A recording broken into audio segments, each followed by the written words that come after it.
여러분 안녕하십니까? 정성산TV입니다. 지금 탈북민 가족들 난리가 났습니다. 지금 돈벌이도 어려운데 보위원들 숙제까지 해야 하는 처지입니다. 북한 함경북도 국경 지역의 일부 송금 브로커들이 탈북민 가족들을 찾아다니며 한국과 중국 등 해외에 있는 탈북민들과의 연락을 부추기는 사례가 속출하고 있는 것으로 전해졌다. 함경북도 소식통은 최근 회령시에서 일부 송금 브로커들이 탈북민들과 통화를 할 수 있게 해주겠다며 탈북민 가족들의 집을 찾아다니고 있다면서, 전에는 탈북민 가족들이 송금 브로커들을 찾아다니며 남조선이나 중국에 있는 가족과 연락할 수 있게 해달라 부탁했지만 상황이 완전히 뒤바뀐 것이라고 말했다. 송금 브로커들이 이렇게 탈북민 가족을 적극적으로 찾아다니는 이유는 기본적으로 돈을 벌기 위해서라는 게 소식통의 이야기다. 최근에는 북한에 있는 탈북민 가족들에게 전달되는 돈의 액수도 줄고 횟수도 줄어 송금 브로커들이 돈벌이하기가 쉽지 않은데, 여기에 보위원들이 계속해서 숙제를 내려 당장 몇 푼이라도 벌기 위해 탈북민 가족들을 찾아다니고 있다는 것이다. 이들은 실제 탈북민 가족들을 찾아가 탈북민들과 전화 통화를 시켜주겠으니 도움을 받으라며 꼬드기고 있는 것으로 알려졌다. 하지만 이에 응하는 탈북민 가족은 거의 없다고 한다. 나쁜 의도로 접근하는 경우가 종종 있다 보니 탈북민 가족들도 잘 알지 못하는 송금 브로커들은 아예 상대하지 않으려 한다는 설명이다.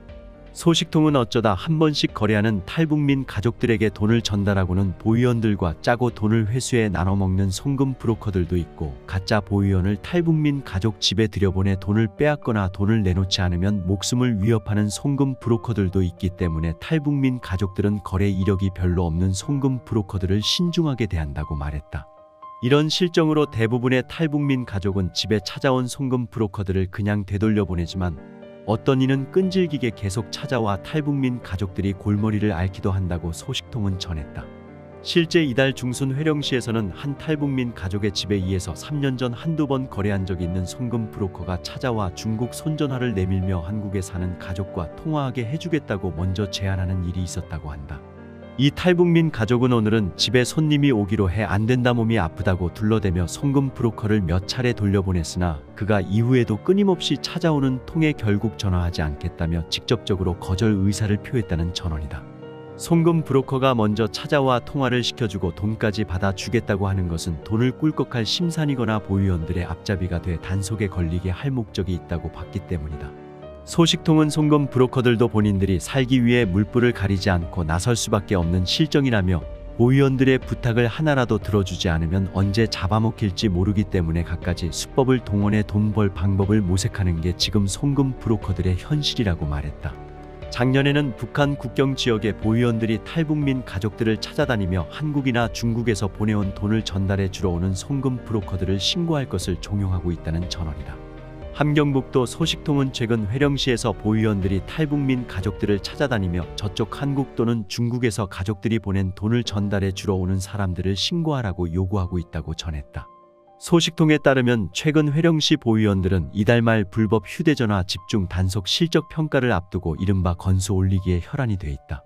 실적이 낮거나 없으면 먹을 알이 없는 부서나 군으로 인사 조처될 수 있기 때문에 자리를 지키려 수단과 방법을 총동원하는데, 최근에는 탈북민 가족들을 찾아다니며 신고를 종용하고 있다는 것이다. 소식통은 송금 브로커들은 중국 손전화를 다 가지고 있으니 이들을 잡기만 하면 실적을 올릴 수 있다고 판단하고 있는 것이라면서, 탈북민 가족들을 감시 대상의 첫 순위에 놓고 일거수일투족을 감시하던 보위원들이 지금은 자리 지킴을 위해 탈북민 가족들을 찾아다니며 돈을 전달해 주러 오는 송금 브로커들을 신고하라고 한다고 말했다. 특히 보위원들은 탈북민 가족들에게 송금 브로커들이 전달한 돈은 회수하지 않겠다는 조건을 내걸고 있다고 한다. 실제 이달 초 보위원들은 탈북민 가족 세대가 여러 세대 있는 회령시 한 인민반을 쭉 돌면서 요즘 어떻게 지내는지, 먹고 살기는 어떤지 등을 묻고는 탈북민 가족들에게 저쪽에서 보내는 돈을 받아 쌀이라도 사 먹어라, 돈을 받았다고 처벌하지도 회수도 하지 않겠으니 돈 가져다주는 사람들만 알려달라며 회유한 것으로 전해졌다. 저쪽에 있는 가족이나 친척들이 보내는 돈을 전달해 주러 오면 받아라, 회수하지 않겠다, 우리는 돈을 전달해 주는 사람만 잡으면 된다며 탈북민 가족들의 신고를 유도하고 있다는 설명이다. 다만 한편으로 보위원들은 돈을 받고도 신고하지 않고 후에 우리가 언제 누구에게서 얼마를 받았는지를 알아낼 때는 말하지 않아도 어떤 처벌을 받게 될지 알고도 남을 것이라고 협박하기도 한다는 게 소식통의 말이다.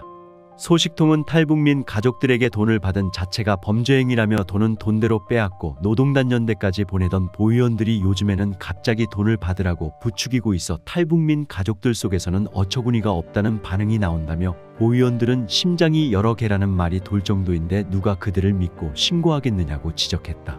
이어 불법 외국 휴대전화 사용자에 대한 집중 단속을 벌이겠다고 선포하고 성과를 촉구해 보위원들이 단속에 혈안인 것으로 전해졌다.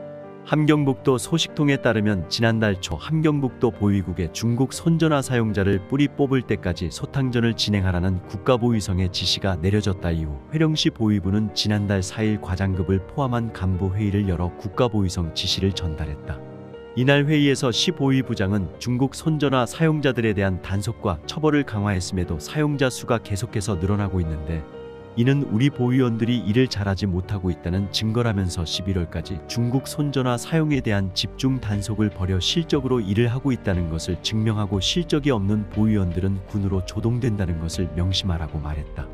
이에 회령시 보위원들은 실적을 올리기 위해 눈에 불을 켜고 중국 휴대전화 사용자 단속에 나서고 있다는 전언이다. 다만 이 과정에 탈북민 가족 등의 피해도 속출하고 있는 것으로 알려졌다. 실제 지난달 말 회령에서는 중국 휴대전화를 가지고 돈을 이관하는 송금 브로커와 더불어 탈북해 한국에 살고 있는 가족이 추석이라고 보내온 돈 1,500위안을 받으려던 70대 노인이 보위부에 체포됐다. 소식통은 누가 신고했는지 돈을 전달해 주러 온 송금 브로커가 노인의 집에 들어간 지 10분도 안 돼 보위원들이 현장에 들이치면서 체포됐다고 말했다. 특히 이 노인은 체포되면서 가족이 보내 돈을 전부 몰수당하자 보위원들을 향해 추석에 제사를 지내기 위해 받는 돈마저 뺏어가느냐. 모두 제명에 살지 못하고 죽을 것이다라며 목청 높여 악담을 퍼부었고 이 소리에 동네 주민들이 모여들기도 했다고 한다. 결국 이 노인은 일주일여 만에 6개월 노동단련형을 받고 단련대에 넘겨졌고 송금 브로커는 아직 보위부에 구류 중인 상태로 전해졌다. 아울러 지난 1일에는 송금 브로커에게서 중국 휴대전화를 빌려 쓴 한 주민이 보위원들에게 가택수색을 당했으나 집에서 아무것도 발견되지 않았음에도 끌려가는 사건이 발생했다. 소식통은 이 주민은 지난 2월 보위부에 중국 손전화를 회수당해 지난 5월 중국 손전화가 있는 송금 브로커에게 인사비를 주고 빌려 썼는데 이 사실이 최근 보위원의 귀에 들어가 봉변을 당했다며 현장 증거가 없었음에도 예전의 일로 억울하게 잡혀간 것이라고 말했다. 그러면서 소식통은 중국 손전화 단속 건수에 따라 실적이 평가되고 지금의 자리를 지키는지 못 지키는지가 달려있으니 이런 일이 벌어지는 것이라며 보위원들은 군으로 조동되면 먹을 알이 없고 한번 배치되면 다시 시로 복귀하기가 쉽지 않아 죽기 내기로 단속해 어떻게든 자리를 지키려고 한다고 했다. 이런 상황에 송금 브로커들이나 탈북민 가족들은 언제 어디서 보위원들이 나타나 어떤 명목으로 끌려갈지 모른다는 불안감에 시달리고 있다고 소식통은 전했다. 현재 브로커들이 아우성이다. 탈북민들의 브로커 비용이 오르기만 하던 중 탈북민들이 돈을 못 보내다가 팬데믹이 잦아들어 돈을 좀 보내기 시작합니다. 그러니까 김정은 정권의 안전원과 보위원들이 얼마나 다급하면 혁명의 반역자 도주자 혁명의 원수라고 하는 탈북민들에게 당해 충성하는데 동참해달라고 구걸을 하고 있습니다. 이게 바로 북한의 현주소입니다. 여러분 안녕하십니까? 여러분은 북한의 탈북에 대해서 얼마나 알고 계십니까? 지금 북한에서는 현재 탈북의 시대가 끝났다고 합니다. 지난 몇 년의 상황을 보면서 그렇게 강하게 느끼고 있다. 신종 코로나 바이러스 영향만이 그 이유는 아니다. 호술하겠지만 김정은 정권이 소탕전이라고 불리는 탈북 제로 지령을 내리고 중국과의 국경 경비 강화에 더해 전례 없는 국내 통제 강화에 나서고 있기 때문이다. 한국에 입국한 탈북자 수의 정점은 2009년에 2,914명이었다. 김정은이 집권한 2012년부터 대폭 줄어들기는 했지만 2019년까지는 1,000명대가 이어졌다. 그것이 2020년은 229명, 21년은 63명으로 정점의 2%까지 떨어졌고 22년 1월에서 3월은 11명에 불과했다. 통일부 통계 게다가 지난 몇 년간 한국 입국한 탈북자는 중국에서 오래 체류한 사람이 대부분이고 새롭게 북한을 탈출한 경우는 드물다. 3년 전에 무리해서라도 한국으로 도망칠 걸 그랬다. 이제 불가능하다. 올해 3월 북한 북부에 사는 취재 파트너 여성은 나에게 이렇게 한탄했다. 탈북자의 정의를 6.25 전쟁 휴전 후 북한의 통치를 이탈해 국외에서 정주하고 있는 사람이라고 한다면 그 대부분은 1995년 이후 발생했다. 경제가 한창 악화 일로를 걷던 1994년 7월에 살아있는 신 김일성이 사망한다. 이를 계기로 정권의 통치 기능 마비가 시작되고 사회는 공황 양상을 보인다. 마침내 식량 배급 제도가 와해되어 대기근이 발생했다.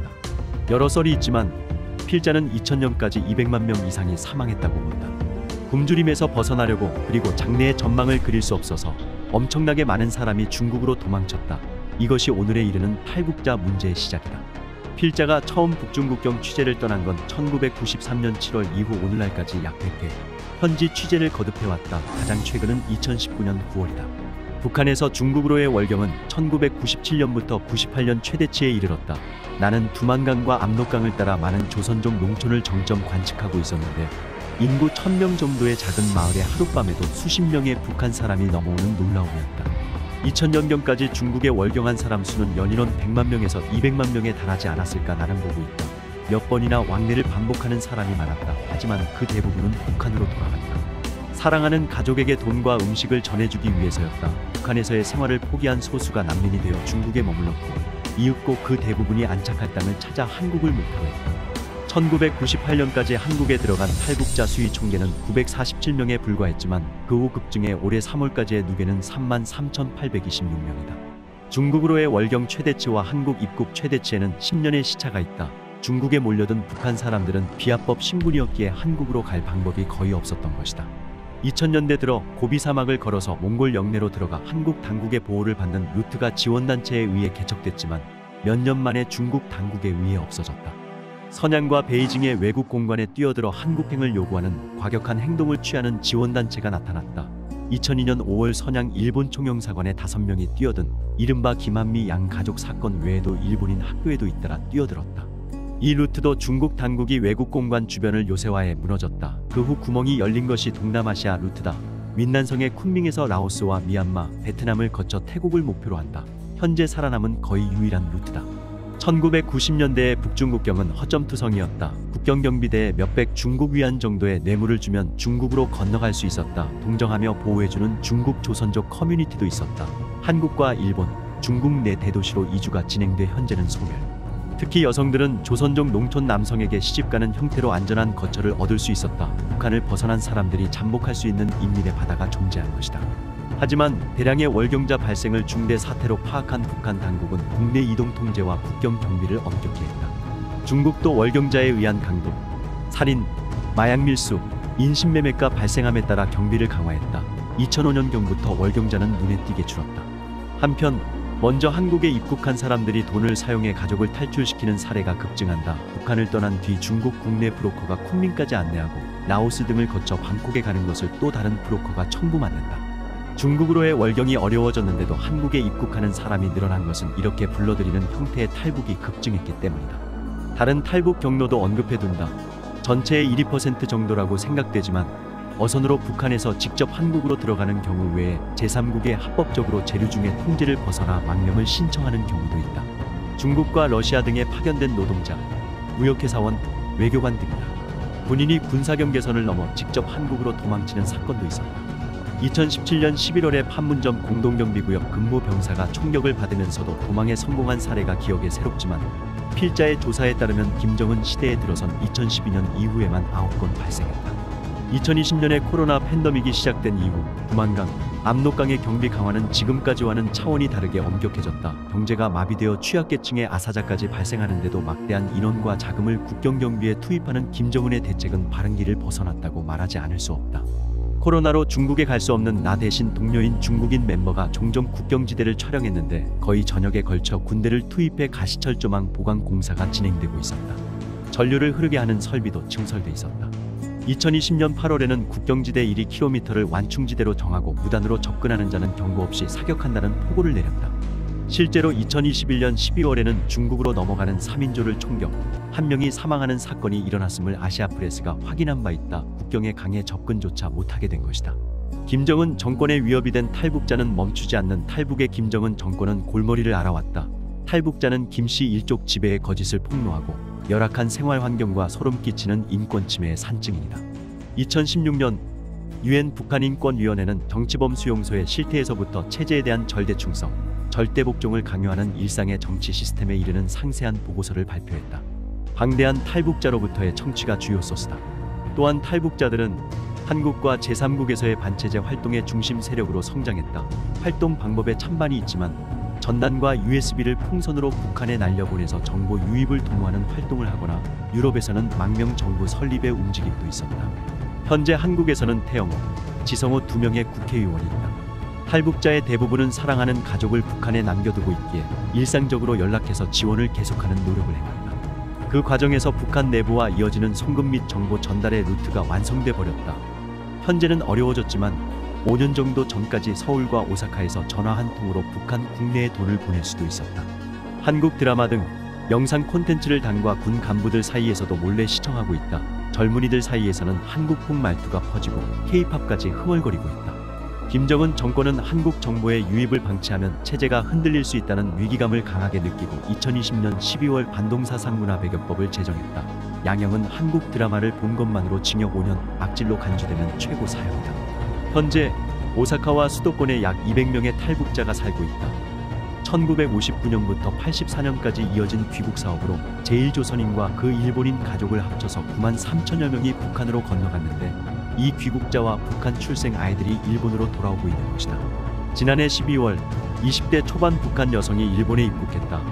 팬데믹이 시작되기 직전에 살고 있던 북부의 한 산촌에서 중국으로 도망쳤지만 공안에 체포돼 1년 가까이 구류된 뒤 간신히 일본 입국을 인정받은 것이다.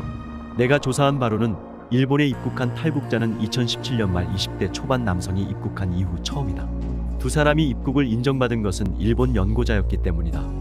여성의 할머니는 후쿠이현 출신으로 제1조선인 남성과 결혼해 1961년 북한으로 건너간 이른바 일본인 처다. 그 딸, 즉 지난해 입국한 여성의 어머니는 1970년 북한에서 태어났다. 2017년 말 입국한 남성의 어머니는 도쿄 출생 제1조선인으로 초등학생이었던 70년대 후반에 일가족이 북한으로 건너갔다. 일본 정부는 귀국 사업으로 북한에 건너간 사람과 그 가족에 관해서는 당시 국정 여하와 관계없이 입국을 인정하고 있다. 단 한국 같은 정착 지원 제도는 없고 제1한국민단이나 민간 지원단체가 서포트를 계속하고 있다. 일본에 입국한 여성은 현재 오사카에서 모자끼리 생활을 시작해 공부와 아르바이트의 양립을 목표로 하고 있다. 남성은 수도권에서 고교를 졸업해 취직했다. 일본어는 거의 완벽하다. 인생을 건 탈북에 성공한 젊은 두 사람이 미래를 스스로 결정할 수 있는 일본에서 안녕히 지내길 바랄 뿐이다. 하지만 한편으로 약 200명의 탈북 귀국자 대부분이 북한에서 온 사실을 숨기고 살아간다는 현실이 있다. 북한에 남은 가족에게 누를 끼칠까 두려워하는 것이지만 북한에서 왔다는 사실이 알려지면 차별받거나 불이익을 당하거나 간첩이 아니냐 의심받을까봐 걱정하는 사람이 많다. 제1코리안에 대한 헤이트 스피치의 영향도 그들을 위축시키고 있다. 그런데 한반도 유사시에는 100만 북한 난민이 일본 연안에 몰려든다라거나 난민으로 위장한 무장 공작원이 온다라고 발언하는 정치인이 있다. 필자가 보기에 황당무계하다. 설사 체제 붕괴라는 중대 사태가 발생한다고 하더라도 북한에서 배를 타고 일본으로 건너가려는 난민은 많아도 수백 명에서 1000명 정도에 지나지 않을 것이다. 압도적 다수는 가까우면서 보다 안전하게 갈 수 있고 말이 통하며 적극적으로 보호해주는 한국이나 땅이 이어진 중국을 목표로 할 것이다. 위험한 바다를 건너서라도 일본으로 가려는 것, 적극적으로 일본에 가고 싶은 동기가 있는 사람에 한정될 것이다. 그것은 과거 일본에서 북한으로 건너간 귀국자들이라는 이야기다. 배가 일본의 영해로 표류해오는 일은 있을 수 있지만 희망하는 행선지는 대부분 한국일 테니 정중히 보호한 후에 보내면 된다. 일본 연고의 귀국자들이라도 북한을 벗어나려고 할 때는 안전이 제일이므로 우선 한국을 목표로 한다고 생각하는 것이 상식적이다. 그 후 도항 수속을 거쳐 합법적으로 일본에 가면 된다. 비행기를 타고 우려할 것까지는 없을 것이다. 정성산TV 좋아요, 구독, 알림은 큰 힘이 됩니다. 후원해주시는 모든 분들께 가열차게 멸공.